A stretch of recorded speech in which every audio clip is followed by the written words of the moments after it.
और पहली बड़ी खबर है धनबाद से, जहां जज उत्तम आनंद की हत्या का मामला अब दिल्ली तक गूंज रहा है। सुप्रीम कोर्ट ने झारखंड सरकार से 1 हफ्ते के भीतर इस पर स्टेटस रिपोर्ट मांगी है। वहीं एसआईटी ने मौके पर जाकर हत्या का सुराग तलाशने में जुट गई है। तो दिवंगत जज के पिता ने इस हत्याकांड के पीछे एक बड़ी साजिश की आशंका जताई है।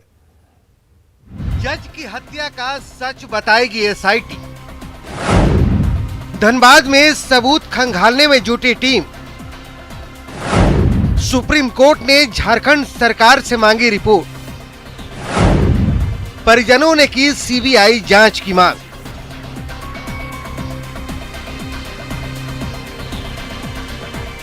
धनबाद में अतिरिक्त जिला जज उत्तम आनंद की हत्या ने रांची से लेकर दिल्ली तक को हिला दिया है।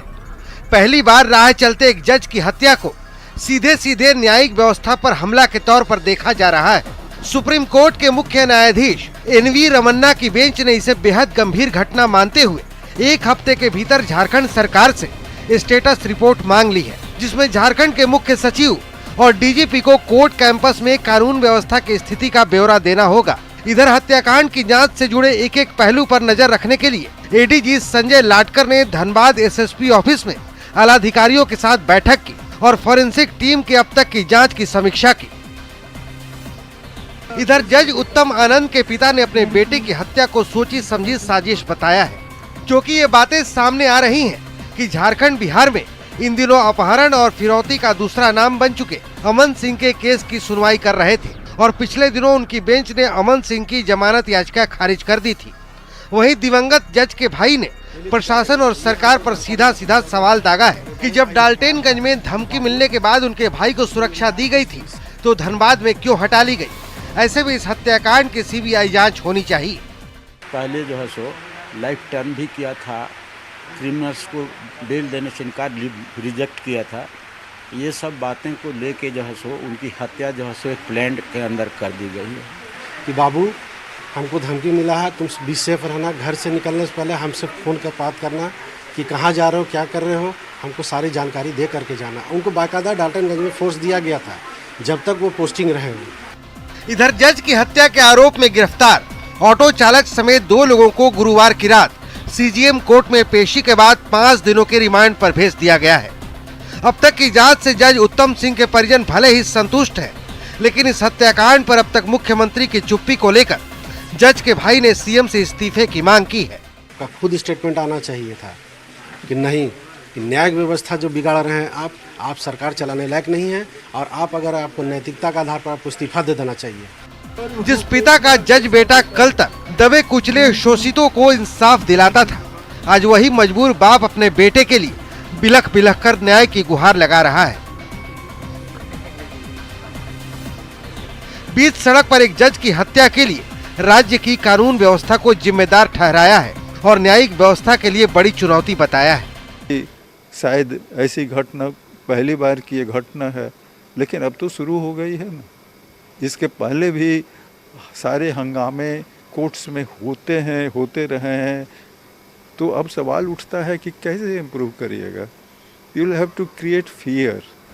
फिलहाल एसआईटी ने धनबाद में जज उत्तम आनंद हत्याकांड का सच खंगालना शुरू कर दिया है, लेकिन एक जज की हत्या सीधे सीधे राज्य की कानून व्यवस्था से है, जो चिंता बढ़ाने वाली है कि जब एक जज सुरक्षित नहीं है तो फिर आम आदमी की सुरक्षा का क्या हो। न्यूज़ 18 के लिए रांची से संजय सिन्हा और पटना से संजय कुमार के साथ धनबाद से संजय गुप्ता की रिपोर्ट। धनबाद में जज उत्तम आनंद की हत्याकांड की जांच तेज हो गई है, लेकिन पुलिस अब तक किसी ठोस नतीजे पर नहीं पहुंची है।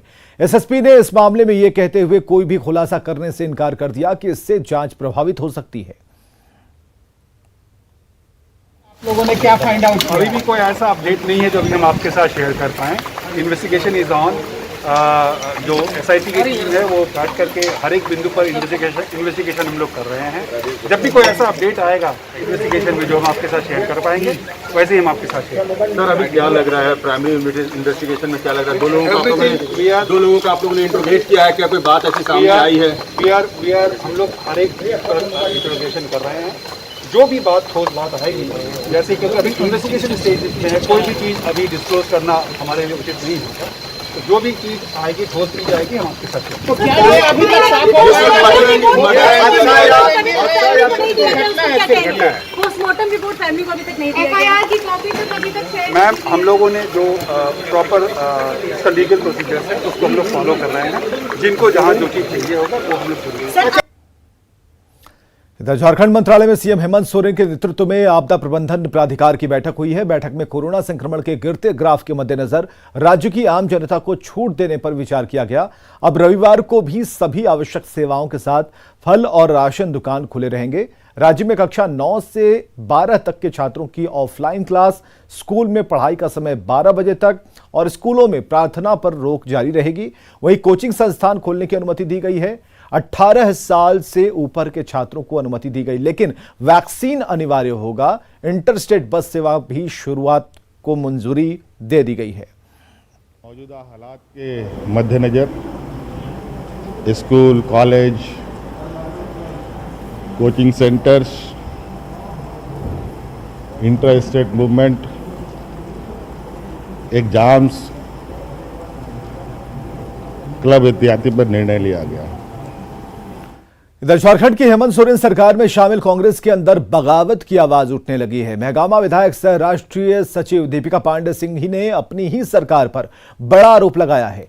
कांग्रेस विधायक ने कहा कि विधायकों का राजनीतिक चीरहरण हो रहा है। ये कौन कर रहा है, यह समझना जरूरी है। बीजेपी को रोकने के लिए जरूरी नहीं कि सरकार में शामिल रहा जाए, सरकार को बाहर से समर्थन करके भी सरकार चल सकती है। कि कांग्रेस को कमजोर करने का प्रयास किया जा रहा है। कौन कर रहा है? यह प्रयास कौन कर रहा है, यह जांच का विषय है। यह विषय हमारे पार्टी के अंदर का है। यह पार्टी के फोरम पर इस बात को उठाया जाएगा और इसकी बहुत गहराई से छानबीन होगी। कांग्रेस का कोई भी एक कार्यकर्ता अपने विधायक के क्रियाकलाप की वजह से सर झुका करके चले, यह हमें कतई मंजूर नहीं है।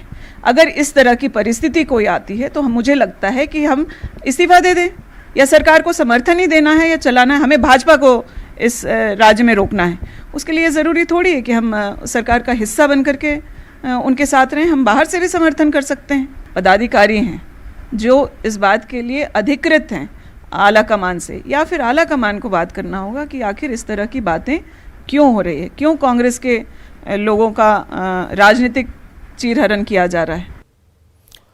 तो कांग्रेस विधायक के बयान पर पार्टी विधायक दल के नेता आलमगीर आलम ने चुप्पी साध ली। कांग्रेस विधायक दल के नेता ने कहा कि इसकी जानकारी नहीं है। हमने देखा है और ऐसा दिया है तो उससे हम जानकारी जरूर प्राप्त करेंगे, किस आशय में क्यों बोले। उनका कहना है कि कांग्रेस बदनाम हो रही है। अगर ऐसा रहा तो हम लोग सरकार को बाहर से समर्थन दे, जब तक क्लीन चिट नहीं मिल जाता न्यायालय से। देखिए, इसके बारे में मुझे पहले बोला कि जानकारी नहीं है। डिप्टी जज से बात करके ही हम इसको बता सकते हैं।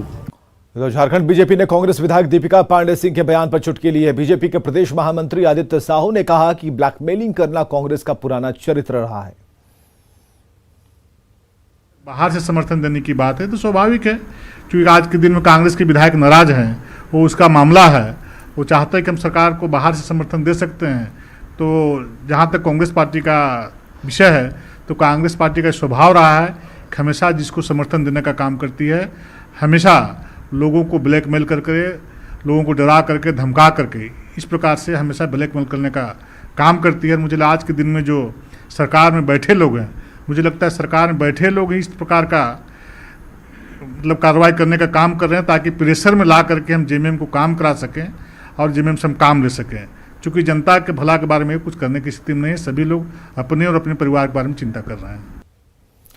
इधर बोकारो के सेक्टर 4 स्थित मारुति नेक्सा शोरूम के अवैध अतिक्रमण को हटाने के लिए बीएसएल सुरक्षा विभाग की टीम पहुंची, लेकिन शोरूम के कर्मचारियों ने इसका विरोध किया।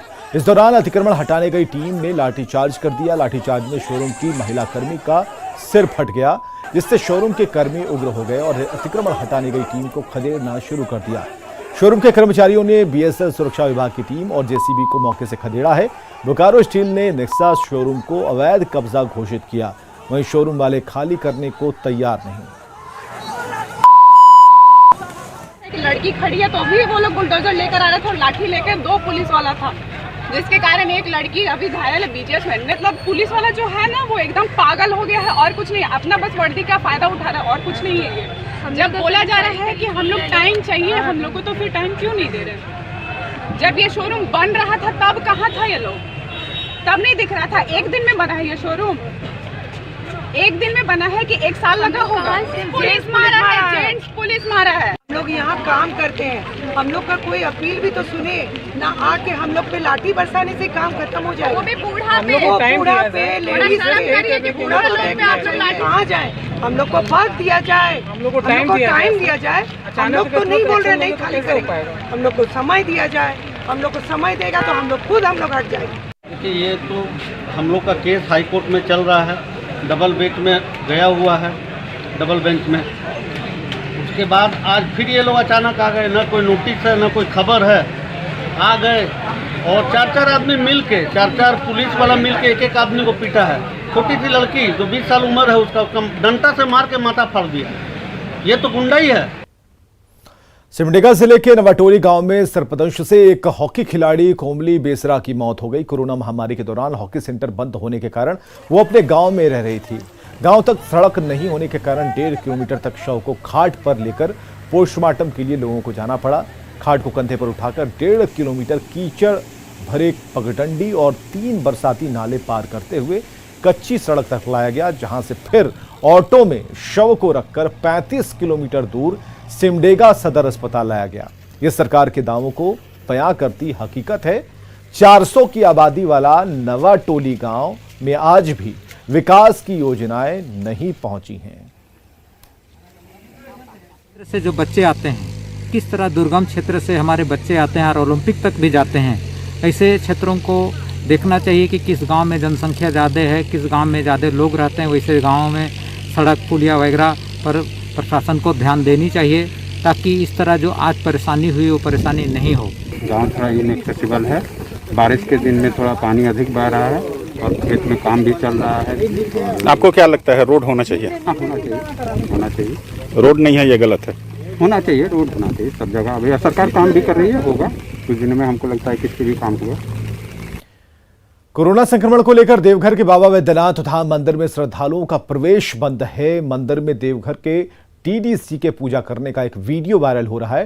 डीडीसी संजय सिन्हा अपनी पत्नी के साथ बाबा मंदिर के गर्भगृह में जलार्पण करने के साथ स्पर्श पूजा करते दिख रहे हैं। और इस वीडियो के वायरल होने के बाद इस बात पर सवाल खड़े होने लगे कि आखिर जिला प्रशासन या फिर राज्य सरकार के जारी प्रतिबंध या फिर मंदिर में प्रवेश नहीं कर देने के गाइडलाइन का क्या सिर्फ आम लोगों के लिए ये नियम है, या कुछ लोगों को अपने प्रशासनिक अधिकारों के तहत छूट दी गई है। राजधानी रांची में मानसून के जोर पकड़ने से कल से ही लगातार बारिश हो रही है, जिससे राजधानी के निचले इलाकों और सड़कों पर भारी जलजमाव दिख रहा है। राजधानी के अरगोड़ा में दीपाटोली के पास सड़क पर काफी ज्यादा पानी भर गया और जलजमाव की स्थिति देखने को मिली। दोपहिया वाहन इस जलजमाव में फंसते भी नजर आए। रांची के अरगोड़ा में जलजमाव का जायजा लिया हमारे सहयोगी संजय कुमार सिन्हा ने। राजधानी रांची समेत राज्य भर में मानसून की बारिश लगातार हो रही है। कल गुरुवार से लगातार राज्य भर में बारिश होने की वजह से निचले इलाकों में जहां जलजमाव हो गया है, वहीं सड़कों की स्थिति भी आप देख सकते हैं। रांची के अरगोड़ा चौक के पास जहां पर आप देख सकते हैं कि लगातार यहां पर जो एक पानी जमा होने की वजह से जो वाहन है उन्हें गुजरने में काफी परेशानी हो रही है।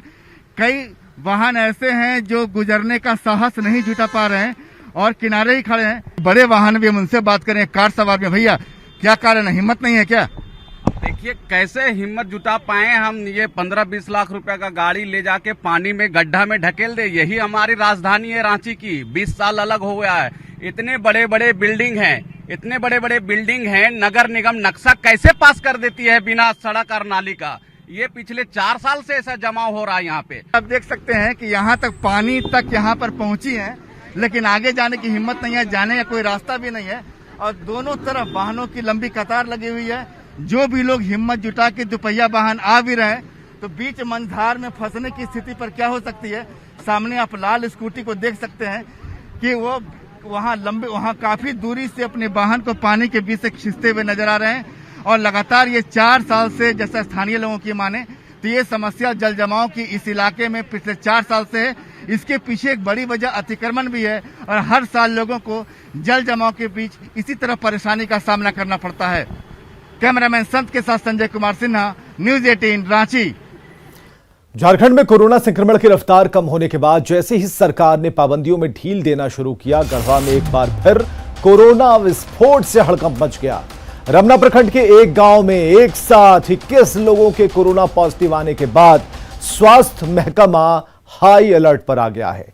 21 में से 19 लोगों को सदर अस्पताल भेजा गया और ये सभी लोग मजदूर हैं, मध्य प्रदेश से लौटे हैं। और सबसे हैरान करने वाली बात है कि गांव के 25 लोगों के सैंपल में 21 की रिपोर्ट पॉजिटिव आ गई है।